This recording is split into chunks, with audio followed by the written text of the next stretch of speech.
Israel ने साफ तौर पर कहा है कि वो पाकिस्तानी सेना को गाजा में देखना ही नहीं चाहता। यह ट्रंप के गाजा प्लान का हिस्सा है, जहां अमेरिकी पाकिस्तान समेत कई देशों की सेना भेजने की बात कर रहा है, लेकिन इजराइल ने पाकिस्तान को खारिज कर दिया। इजराइल और पाकिस्तान के संबंध अच्छे नहीं हैं और इजराइल पाकिस्तान को हमास के साथ रिश्तों के कारण भरोसेमंद मानता नहीं है। इजरायली एम्बेसडर जो भारत में है उनका इंटरव्यू किया और उनसे ये पूछा कि आप बताएं कि आप चाहेंगे कि पाकिस्तान जो है उसकी फौज गजा जाए। तो उन्होंने कहा कि नहीं, हम पाकिस्तान की जो आर्मी का रोल है वो गजा में नहीं देखना चाहते। पाकिस्तान गाजा जाएगा या नहीं, और सवाल ये है कि क्या पाकिस्तान गाजा जा पाना अफोर्ड कर सकता है या नहीं, या इसको नो बोलना अफोर्ड कर सकता है नहीं। मतलब बहुत कंफ्यूजिंग स्थिति में यहाँ पर आसिम मुनीर आकर फंस गए हैं। आपके ख्याल से कर्नल साहब, क्या पाकिस्तान एक बार फिर अपनी वही गलती दोहराने जा रहा है जो हमने अफगानिस्तान की वॉर में पढ़कर की थी? क्या एक बार फिर अब अमेरिका के हाथों जो है कह लीजिए प्रेशराइज होकर या किसी भी रीजन की वजह से, क्या एक बार फिर हम अमेरिका की जंग में जो है गजा पहुंचेंगे और क्या वही नुकसान देखने को मिल सकता है जो अफगानिस्तान के वक्त हमने देखा? अब सवाल ये पैदा होता है कि ये किस तरह जाना था वहां पे, क्या करना था, क्या चीज डेवलप होनी थी। तो it would have taken some time. अभी तो इसमें वो चीजें ही नहीं हुई। तो जो सेकंड फेज था उसके बारे में पता करना था कि क्या हो रहा है, क्या नहीं हो रहा और कैसे चीजें जो है वो होंगी। तो पाकिस्तान के अपने घर में अलग आग लगी है और दूसरी तरफ से अलग प्रेशर, तो सिचुएशन काफी गंभीर है, काफी क्रिटिकल। जय हिंद दोस्तों, स्वागत है आपका आपके चैनल जय भारत में। दोस्तों, हाल ही में एक न्यूज़ बहुत ही ज़्यादा ट्रेंडिंग में चल रही है, जिसमें बताया जा रहा है कि इजराइल के अंदर जो गाजा शहर है वहाँ पर पाकिस्तान की 25,000 आर्मी को तैनात करना था, परंतु इजराइल ने इसे पूर्णतः रूप से मना कर दिया है। क्योंकि इस समय जो लेकिन कहीं ना कहीं आसिम मुनीर जी जो हैं वो बार बार इस काम के लिए गुहार लगा रहे हैं इजराइल से, क्योंकि पर देखा जाए तो कहीं ना कहीं $50 या करीबन $50,000 या 150,000 डॉलर के आसपास पर आर्मी के ऊपर बात हुई थी, परंतु इजराइल ने पूर्णतः रूप से इसे मना कर दिया और कहा है हमें पाकिस्तान आर्मी व पाकिस्तान के लोगों के ऊपर कोई भी किसी भी प्रकार का कोई विश्वास नहीं है, क्योंकि पाकिस्तान आतंकवाद को बढ़ावा देता है और कहीं ना कहीं पाकिस्तान ने जिसके साथ भी सम्मिलित होकर कार्य किया है उसे हमेशा पीठ पे छुरा ही मारा है। तो आप लोग वीडियो में बने रहिए, मिलते हैं वीडियो के क्या कर रहे थे और वहाँ की जनता का समर्थन पा रहे थे। इजराइल को डर है कि अगर पाकिस्तान सेना वहाँ गई तो वहाँ हमास तो खत्म करने की बजाय उनकी मदद करने लगेगी। तो भरोसा इजराइल को नहीं है कहीं जाए मारने के लिए हमास के आतंकियों को, उल्टा वापस से इजराइल के सैनिकों को ना मार दें। यह सोचते हुए अब नेतन्याहू ने इस चौकीदारी करने वाली फौज को कह दिया है कि तुम अपने घर रहो। तो इंडिया के अंदर एक जर्नलिस्ट हैं, उन्होंने इजरायली एम्बेसडर जो भारत में है उनका इंटरव्यू किया और उनसे ये पूछा कि आप बताएं कि आप चाहेंगे कि पाकिस्तान जो है उसकी फौज गजा जाए। तो उन्होंने कहा कि नहीं, हम पाकिस्तान की जो आर्मी का रोल है वो गजा में नहीं देखना चाहते। अब ट्रंप जो है, आपको पता है कि एक इंटरनेशनल स्टेबलाइजेशन फोर्स जो है वो स्टैब्लिश कर रहे थे और उसमें बहुत सारे मुल्क जाने थे, जिसमें पाकिस्तान का नाम भी आया था कि पाकिस्तान जो है वो जाएगा और उसकी वो होगा। अब सवाल ये पैदा होता है कि ये किस तरह जाना था वहां पे, क्या करना था, क्या चीज डेवलप होनी थी। तो it would have taken some time. अभी तो इसमें वो चीजें ही नहीं हुई। तो जो सेकंड फेज था उसके बारे में पता करना था कि क्या हो रहा है, क्या नहीं हो रहा और कैसे चीजें जो है वो होंगी। एक चीज तो ये आपको पता चल गई कि वो कहते हैं जी हम स्टेबलाइजेशन फोर्स का हिस्सा बनने वाले नहीं हैं, ना ही हम चाहे फौजें वहां नहीं भेजेगा। और पाकिस्तान ये समझता है कि अगर आप ये करते हैं तो आपको फिर कुछ ना कुछ वो एक नए अंदाज से करना पड़ेगा। अब फॉर एग्जांपल अगर आप इस चीज को देखें कि जो लीडरशिप है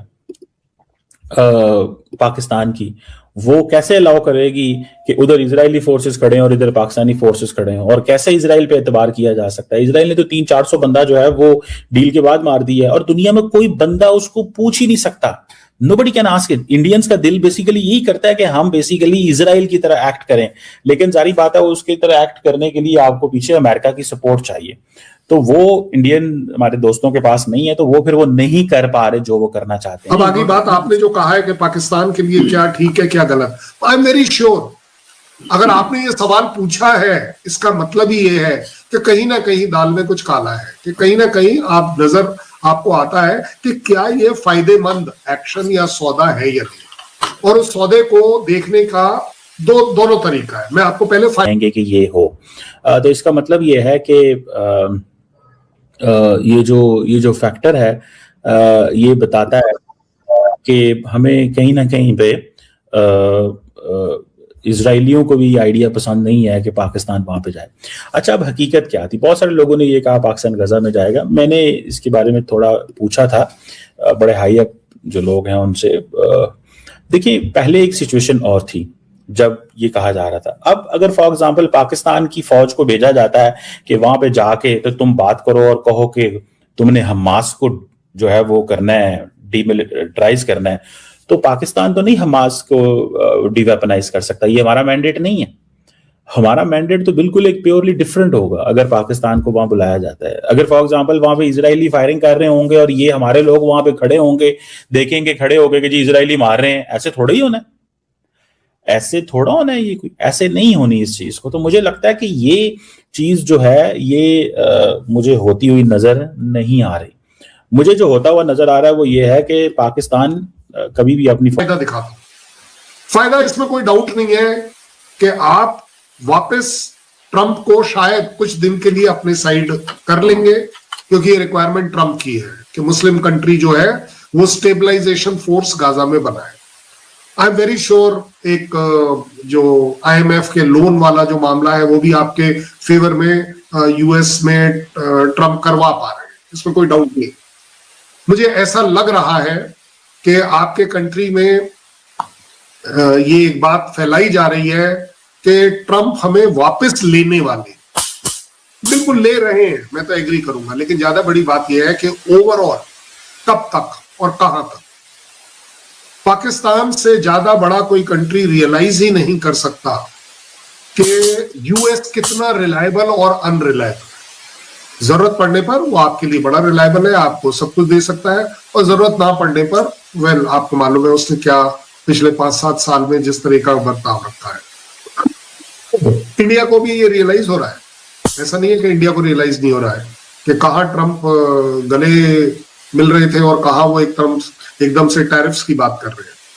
सो मुझे लगता है अगर मोटे तौर पर देखें तो आपको 3 जगहों पर पाकिस्तान को वे करना पड़ेगा कि गाजा में जाना ठीक है या नहीं। पहली बात, क्या आप ट्रंप के इशारों पर कर रहे हैं या अपनी मर्जी से कर रहे हैं, ये बहुत बड़ी बात है।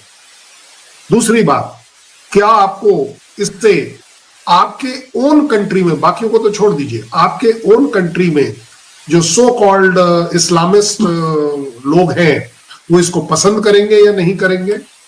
तीसरी बात, आपकी जो ओपन डिक्लेयर्ड पॉलिसी रही है पाकिस्तान की कि you are anti Israel and pro Palestine, अब कहीं आपको इस पर तो धक्का नहीं मिलेगा, क्योंकि आपको वहां जाकर इजराइल बोल रहा है you have to disarm Hamas.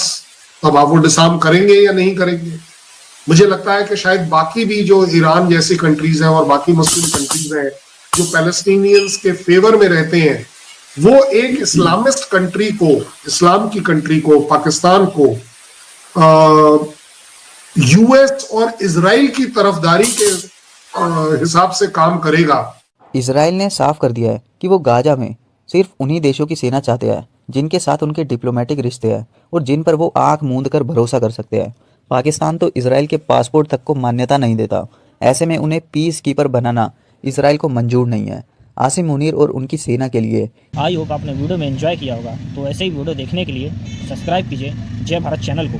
हमारे चैनल पे आपको Pakistani reactions, Pakistani girls reactions, Pakistani media reactions, Pakistani funny reactions, Pakistani cricket update, Pakistani last date update व पाकिस्तान की छोटी बड़ी न्यूज़ हमेशा मिलती रहेगी। तो मिलते हैं नेक्स्ट वीडियो में, जब तक के लिए जय हिंद जय भारत।